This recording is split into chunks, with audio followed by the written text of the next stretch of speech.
I opened up this business to help consumers get their car fixed properly. Sure.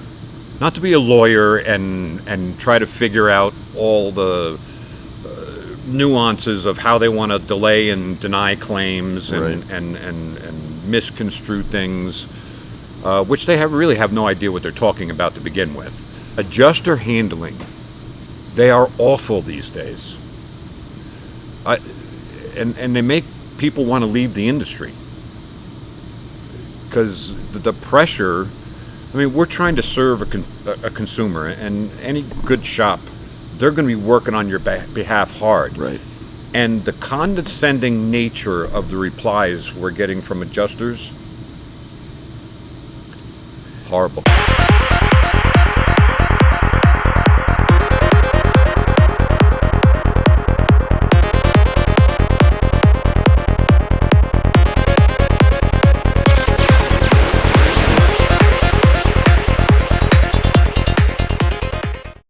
Hello, everybody, and welcome back to another episode of the Airing of Grievances. I'm Eric Reamer. This is Robert Grieve, and we are very thankful that you are joining us whenever you're viewing this. If you're watching for the very first time, and even maybe if you're watching during the premiere of the video, why don't you jump on the chat and say good morning? Yeah, chat with us. We appreciate that. Saturday mornings, 9:30 every morning or every Saturday in the Mountain Time Zone.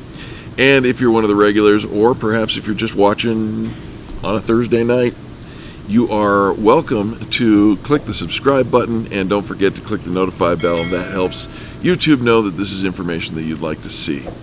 All right, Rob, happy Saturday to you. To you, my dear friends, thank you so much for tuning in, and we appreciate you. Always. We do this for you. Absolutely.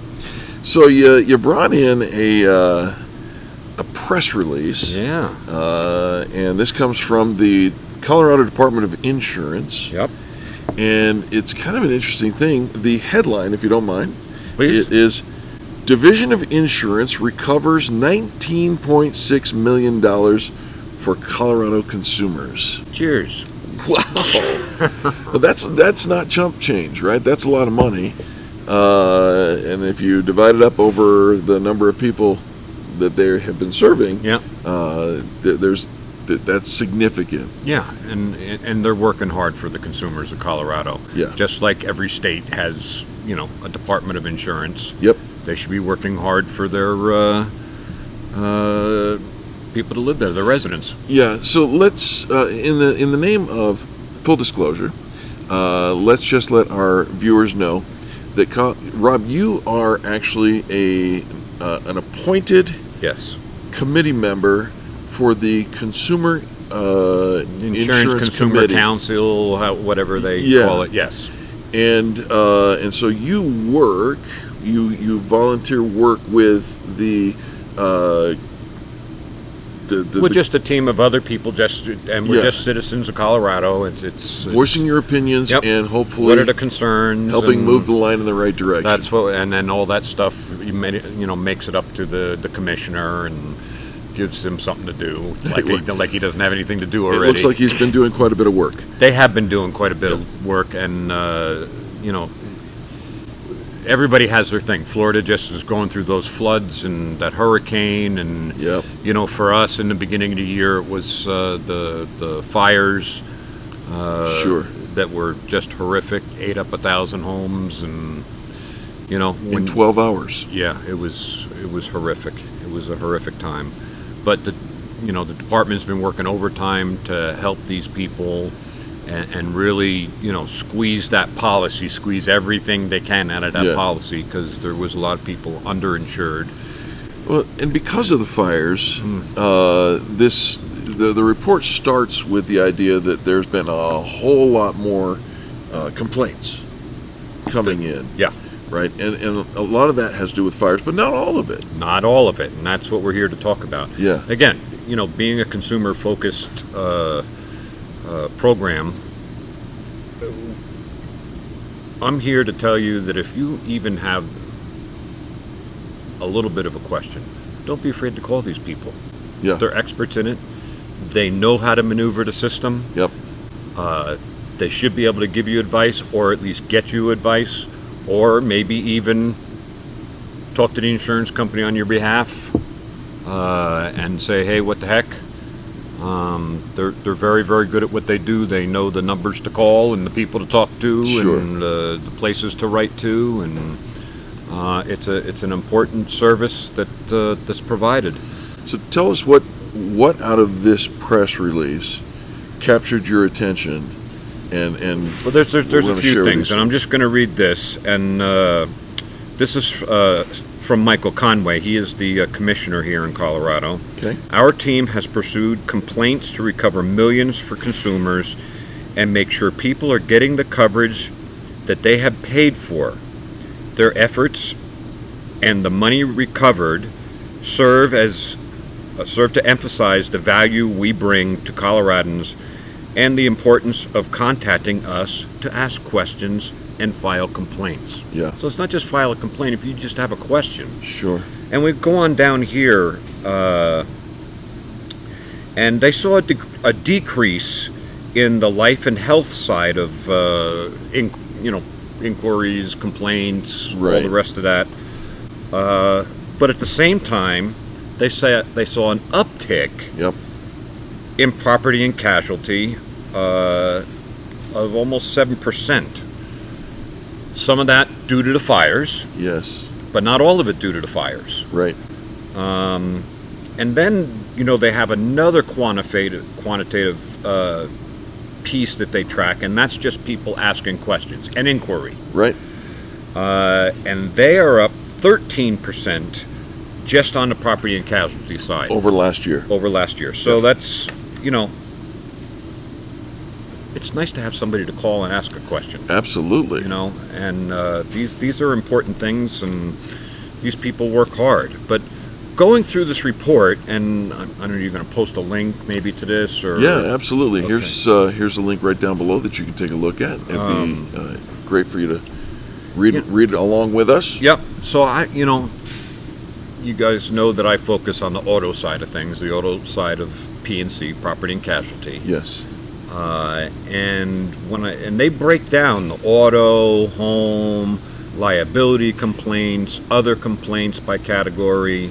And when we look at the auto, we see, underwriting complaints, questions, about 17%, marketing and sales 1%, policyholder services 8%, and then we get to claims handling, Yeah.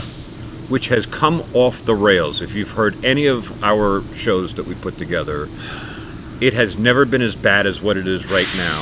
Yep. And 77% of the auto claims questions that are coming through are on claims handling. Yep.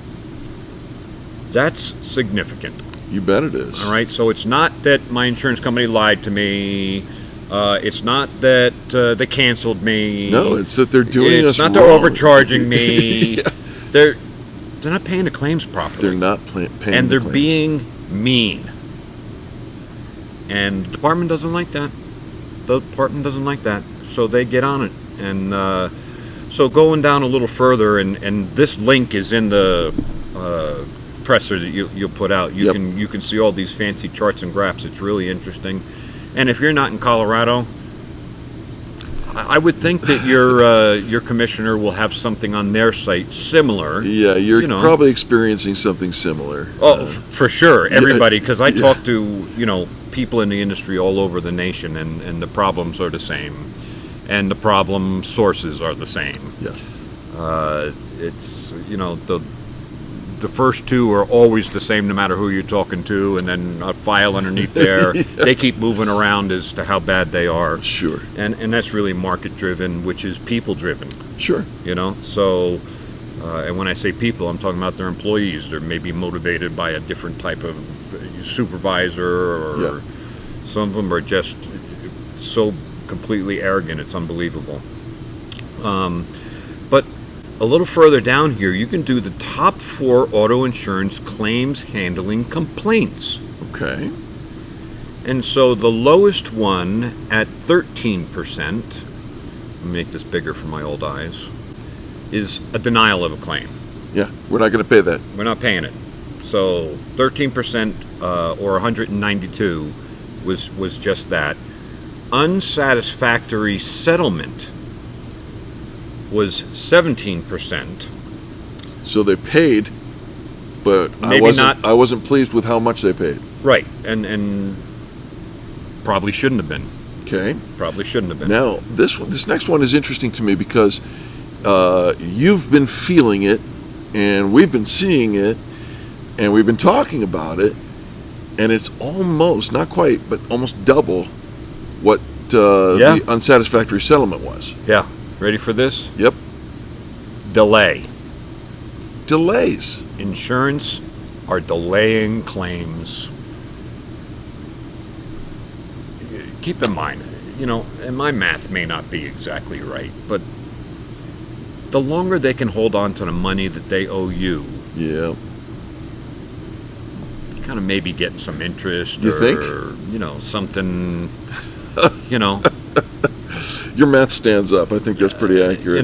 So anyway, delays are 27% of what's going on. I think it's important to mention here that, again, we're talking about complaints to the Department of Insurance about the insurer's reactions. Claims handling. This is not delays being put at the feet of the shops who can't do anything until they have the resources to do it. It can be weeks. I mean, we send in, the final supplement because, when we oftentimes will send a car to the dealer for calibrations and stuff like that. The insurance company doesn't want to pay anything until they have an invoice. And that's one of the last steps. Right. So we send it to the dealer does their thing, we go pick it up, they give us an invoice, we pay the invoice, send all the stuff into the insurance company, and especially in the case of travelers, thanks for sending this stuff, we'll get back to you in 7 to 10 days. Meanwhile, the car's done. The car's done, ready to go, but they're not going to let you know if they're covering it, and if so, how much, or what. 7 to 10 days. On maybe 1 or 2 lines of additional things that had to wait until the end in order, because that's their process. Yeah. We're not going to pay you. I can't get an estimate from the dealer and they'll pay the estimate. No, I have to get the invoice, which means it has to be done. Right. So, and we should just say that, this happens day in, day out, all the time in this industry. And this is why we're bringing it. There's one more line. There is one more line. So if yeah. you think 27% of the complaints are for delay, is bad. How about this? 29% complaints about how the adjuster is handling the claim. That brings it right down to the personal level. We deal with it every single day. We have 80, 90 cars on the lot and that are in some form of process to get fixed. I opened up this business to help consumers get their car fixed properly. Sure. Not to be a lawyer and try to figure out all the nuances of how they want to delay and deny claims and misconstrue things, which they really have no idea what they're talking about to begin with. They're not the repair specialists. Yeah, in most cases. Yeah. But adjuster handling, they are awful these days. And they make people want to leave the industry. Because the pressure, we're trying to serve a consumer, and any good shop, they're going to be working on your behalf hard. Right. And the condescending nature of the replies we're getting from adjusters, horrible. It's unprofessional off the rails. At best. Yep, it's off the rails. And now we can quantify it. It's right in the report. And this is, again, just auto insurance. Yeah. 29% adjuster handling of it. That's almost like a personal thing to me. If it is a personal thing, and if you count the adjuster handling and the delays, we're talking about almost 2/3 of the thousands of complaints. Yep, it's really it's sad. Yeah. You're not alone, and last week or the week before, I said it's a tough time to get a car fixed. It is a tough time from so many different angles. Yes. I mean, it's not only supply chain issues, and when I say supply chain, I'm not just talking about the parts that we have to get, Right. but some of the paint and materials and clears and toners and seam sealers. Like, just a quick, for instance, I think it's Mercedes wants us to use a very special two-part epoxy to bond panels together. Okay. It's been on back order for months. So if you have a Mercedes and it's in the shop and it needs one of these parts put on, you can't put it on because you can't get the epoxy. The epoxy. It's a two-part epoxy. You can't get it. And the procedures say you have to use this. So if you use something else, who knows? I'll bet you, the state of Texas knows. The state of Texas knows. And I'm referring to a horrible nationwide, it made national news story. I'll put a link to it right down here. Yeah. Yeah, it's really. By the way, if you go to the homeowners claims handling, the highest thing is also adjuster handling. Yeah. It's how the adjusters are handling it. Delay is the third thing. It's sad. Yeah. So these are supposed to be people who are helping you. Yep. And you've in paid your all time and need. You've paid all your life Yep. into it, and it should not be such a hassle to get a correct response. These people are here to help you. We have many other ways to help you. Yes. This is always a good thing to have them weigh in, and the Department of Insurance. Yeah, just it's okay to call and just ask a question. I feel like I'm not being treated properly, Yep. and they'll say, "No, you're not being treated properly," or maybe the policy language supports Here's what a they're different saying, perspective. They may say that. So I'm going to leave you with this last comment from the commissioner. Yep.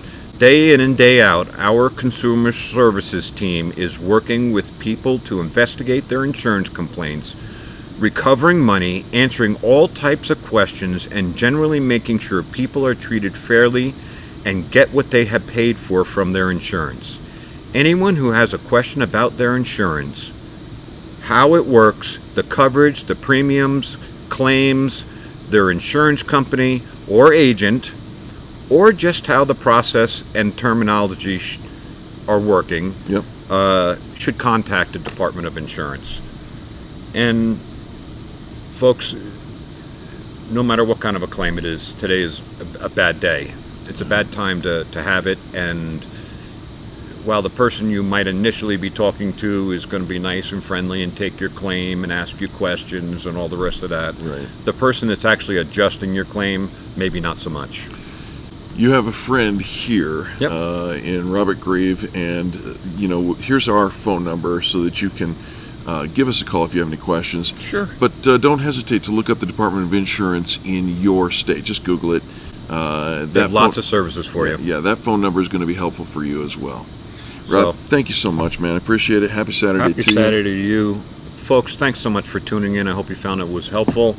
Have an amazing week.